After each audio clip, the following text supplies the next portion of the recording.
Hi, it's Hannah, and this is the Dioriviera review. The perfumer behind this brand is Kurkdjian, and the scent was launched earlier this year. It is a first release from the new perfume director, Kurkdjian, and it's part of the Dior Privee line, so a little bit limited distribution. Dior did discontinue their other fig perfume that they had in the Dior Privee line, and this is the one that is replacing it. If you're looking for Dior Privee perfumes, they are at high-end department stores where there's a Dior counter, or you can find them at the Dior boutiques. So if you happen to be around one, check them out because they are interesting, and I think they are a little bit more geared to real fragrance enthusiasts, at least in my opinion. So the Dior website says that this is a Epicurean perfume, and it has a fig note and a rose note. To my nose, this is primarily a fig perfume, and that is what I get in it from beginning to end. They've also described it as green and quite fresh. I don't think that this is really a green perfume or a fresh perfume. I don't think that fig as a fruit is a very fresh fruit. It's not very refreshing to eat. It's not very juicy. It's not crisp. It's got milky notes, and it's kind of mushy in texture. There's a bit of like, when you eat the fig skin, especially when you eat fresh figs, they're quite sweet and they are delicious, but I think that they're also a bit of an acquired taste because of the texture. So if you haven't grown up eating figs, then you might not necessarily like them right from the get-go. The other thing that I know about the fig notes in general is that when you create a fig perfume, you can't use a fig absolute, because any absolute that's from the fig leaf or the fig tree is an irritant to the skin. So when they create a fig accord to go into a perfume, they have to kind of use other elements and combine them together to create the impression of fig. And a lot of time, that is, a lactonic aspect and then a fruity aspect, and something that can mimic the feel of eating figs. Sometimes it's a little bit leafy, sometimes green. In this case, in the case of Dioriviera, this really is a sweet fig scent, and it is lactonic, but they've combined the fig with a honey note, and the honey really pushes this into gourmand territory because it is so sweet. The sweetness really lasts throughout the whole perfume, and it also has like a nice musky base, like a skin type of scent, and that gives it, a lasting power and really makes it stick to my skin. I feel like I could get 6 to 8 hours of wear out of this perfume, but I know other people have said that they can only smell it for 4 hours. It's not very strong after 6 hours, but I do feel like it's really stuck to my skin, and I could smell it for most of the day when I was wearing it.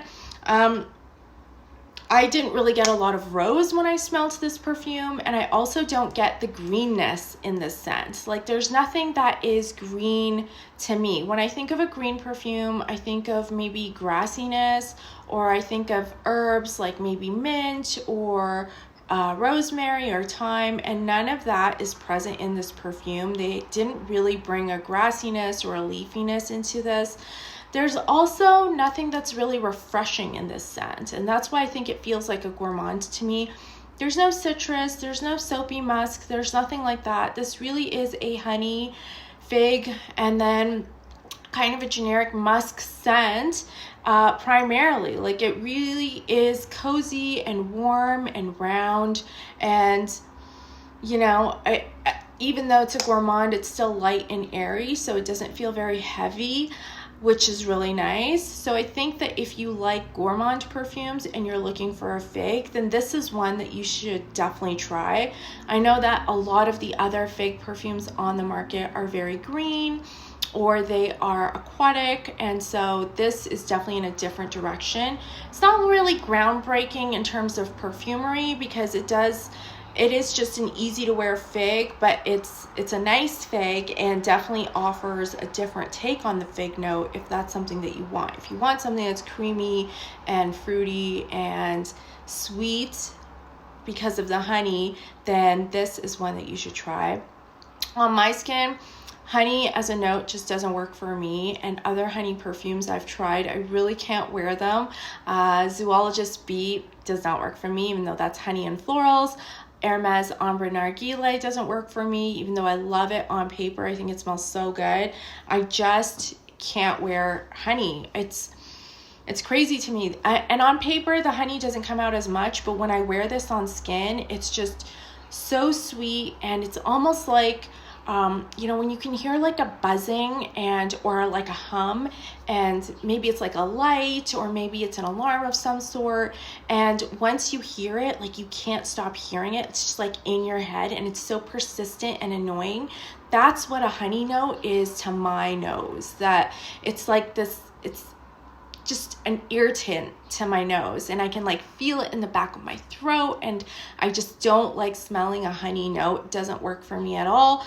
So for me, this was just too much honey, and although I really enjoy the fig, and when I smell it from the bottle, mostly what I get is the fig, but the honey is just a deal breaker for me, and it was really too bad because I was looking forward to a rose fig perfume, but this is just not one that I can really pull off. Now, we can't really talk about fig perfumes without talking about Philosophos, and I have the EDT in my hand right now. This is another, well-reviewed, most talked about fig perfume. The perfumer behind this is Olivia Jacobetti. This is definitely a more green, fresh fig. You really get a fig leaf that comes through. There's a bit of a peach skin. And the dry down is woodsy and creamy and easy to wear. This is much lighter than Dior Riviera, and I think Philosophos has maybe 2 or 3 hours of lasting power on me, but I like wearing it in the summer and I just respray it. I don't really mind that at all. I like wearing this at nighttime too, kind of like as a winding down scent, and it's not too strong that it's going to bother me while I sleep, but I do find that it's easier to wear just because it's not sweet at all and is really green. Again, some people just don't like green scents, so if you don't like green scents, then maybe this one isn't for you. I also had the Philosophos EDP, and I like this best of all because it has a pepper in the opening and it has a cedar dry down, and I love cedar. I love woodsy scents. I love spicy scents, so the spice and woods in this is really what makes this my favorite fig perfume. The one other perfume that has come up when you talk about Dior Riviera is Guerlain's Aqua Allegoria Neroli Vetiver.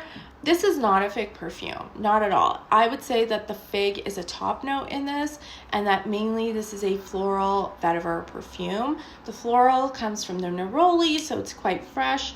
This is quite summery. It's very long lasting, even though they did launch a Forte version of this also. I feel like the original lasts long enough, but I don't really have issues with longevity with perfume in general. I just feel like it's very dry where I live, so perfume molecules just seem to last. It's also usually very cold, so I can smell things for a really long time. I think if you're in a humid climate, then you will find that your perfume just does not last as long, and so maybe you're looking for something more long lasting than Philosophos, and then this would be a good option. And if you want something that's gourmand, then definitely check out Dior Riviera.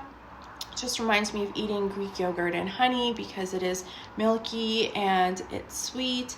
Reminds me of like a summer sunset, like a warm golden glow. And I really feel like this is a golden, ambery, warm perfume. I think it would be great in the cooler months as well because it's got that coziness around it. And if you like gourmands, then maybe this is one that you can wear all year round because you could wear it in the summer. It's not too heavy, it's pretty light, and then you could also wear it in the winter and have that fig be like a cozy fig in your perfume collection. So I really like it, but doesn't work on my skin. And I hear that they're coming out with another Dior Privee scent later this year. I'm guessing it's probably going to be in the fall or maybe around Christmas time. So I'm interested in getting that, or getting my nose on that and seeing how I like that one. But I really haven't heard anything else about it. I have no idea what the notes are, what kind of scent it's going to be. Yeah, so that's it for me. Thanks for watching. Tell me what you think, if you've smelled this or if you have any ideas about it. I would love to hear from you. And yeah, that's it. Thanks for watching. Bye-bye.